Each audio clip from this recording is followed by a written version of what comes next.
চালু আছে যে বিরোধী যত শক্তিশালী হয় তত সেটা গণতান্ত্রিক পরিবেশের পক্ষে মঙ্গল।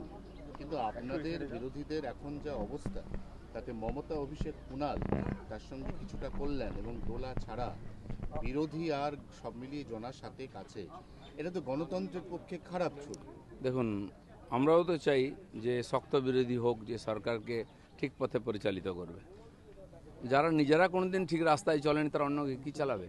মানুষও মর্যাদা দিয়েছে, আমরা বিরোধী ছিলাম তার চেয়ে বেশি শক্তি বিরোধীদের দিয়েছে। কিন্তু বিরোধীদের মধ্যে আত্মিক শক্তি নাই যে তারা লড়াই করবেন, কারণ নিজেরাই সরকারে থাকতে অপকর্ম করেছেন, তাই লড়াই করা তাদের আত্মিক শক্তি নাই। লড়াই করবেন, লড়াই করতে হলে সত্যের পক্ষে থাকতে হয়, সেটা নাই। আমরা অপেক্ষা করব যে বিরোধীরা এক হয়ে সরকারের সঙ্গে কাজ করবেন। আর এক হবে কোথায়? এরা তো সবাই মোটামুটি অর্ধেক তো বিজেপিতে যোগ দিয়ে দিয়েছে, অর্ধেক হয়ে গেছে ভালো তৃণমূল, তারা প্রায় বিজেপি ঘেঁষা, এবং যারা আদি তৃণমূল কালীঘাট শাখা তারা ওই জনার সাথে রইল।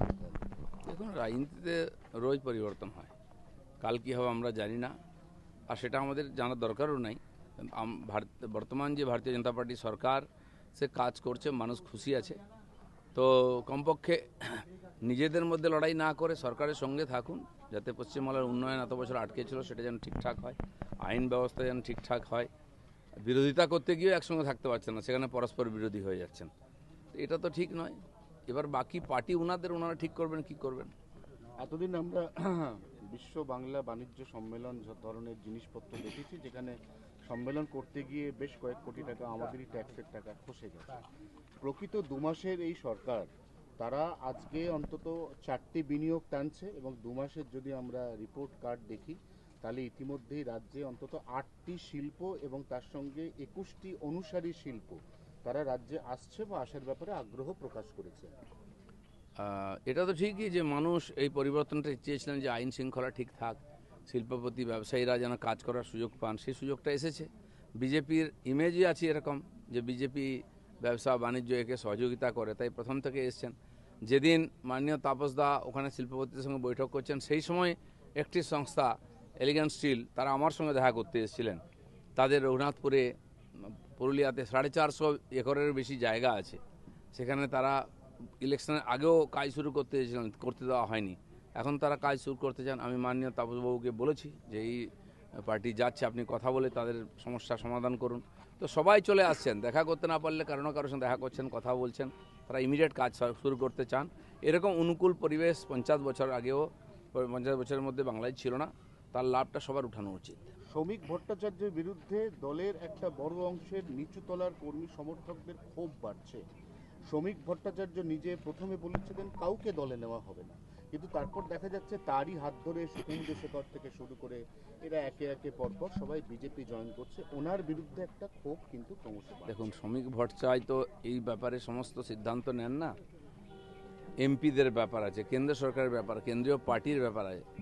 তো তাকে যে ব্যাপারে নির্দেশ দেওয়া হয়েছে সেটা উনি পালন করেছেন। তবে এটা ঠিক যে পশ্চিমবাংলার বর্তমান যে পরিস্থিতি আছে, এখানে যে ধরনের রাজনৈতিক গতিবিধি চলছে, তার একটু বিপরীত দিশাতে এটা হয়েছে, সেজন্য তাকে টার্গেট হতে হচ্ছে। কিন্তু আমাদেরও রাজ্যসভাতে মেজরিটি চাই। কেন্দ্র সরকারকে যদি কাজ করতে হয়, বিল পাস করাতে হয়, তাহলে আমাদের 2 সভাতেই মেজরিটি লাগবে। আর যদি অন্য কোনো পার্টির লোক আমাদের হয়ে সমর্থন করতে চায়, কাজ করতে চায়, তাকে আমাদের পার্টি সুযোগ দিয়েছে। তারা রাজ্যসভা সদস্য ছিলেন, কেবল দলের সিম্বল পাল্টে আমাদের এমপি হিসেবে ওখানে থাকবেন। এই লোকগুলো সম্বন্ধে আমার বিশেষ জানা নেই। সুখেন্দুবাবু খুব পুরনো লোক, তার সঙ্গে আমার লোকসভায় 2-1বার কথাও হয়েছে, কিন্তু তাকে কেউ বদমাশ লোক বলবে না, বা এইসব কাজে ওনাদের নাম নাই। আর তিনি একমাত্র ব্যক্তি যিনি টিএমসির নীতির বিরোধিতা করেছেন। আমরাও করেছিলাম, উনিও করেছিলেন, তার জন্য তাকে সাসপেন্ড হতে হয়েছিল। আরজি করে তিনি হৃদয়ের কথা বলেছিলেন, তার মেরুদণ্ড আছে। তো এই ধরনের লোককে যদি পার্টি জায়গা নেয়, সেটা কেন্দ্রীয় পার্টির সিদ্ধান্ত, সেজন্য তাকে সব ব্যাপারে শ্রমিকদাকে টার্গেট করতে হবে এরকম কোনো মানে নেই। হাইকোর্ট অভিষেক ব্যানার্জির উপর বেজায় খাপ্পা। অভিষেক ব্যানার্জি এখনো পর্যন্ত কিছুতেই ডিজে মামলায় তার যে ভয়েস স্যাম্পল, কণ্ঠস্বরের নমুনা, এটা জমা দিচ্ছেন না, বারবার রক্ষা কবচ চাইছেন। কালকে হাইকোর্ট পরিষ্কার জানিয়ে দিয়েছে যদি আপনি ভয়েস স্যাম্পল না দেন, আপনাকে যে রক্ষা কবচটা আমরা দিয়েছি এবার কিন্তু সেটা উইথড্র করুন। এরা নিজের স্বার্থে কোর্টকে ব্যবহার করে, কিন্তু কোর্ট যখন ন্যায়ের জন্য কোনো নির্দেশ দেয় সেটা মানে না। এটা মুখ্যমন্ত্রীও করতেন, তার ভাইপোও করতেন। তিনি যখন তার বিরুদ্ধে এ ধরনের মামলা হয়েছে, সিবিআই বারে বারে কোর্টে গিয়ে তার রক্ষা কবচ নিয়েছেন। আজ কোর্ট যখন বলছে সহযোগিতা করুন, এবং উনি কথাও দিয়েছেন সহযোগিতা করবেন, আজ উল্টো করছেন।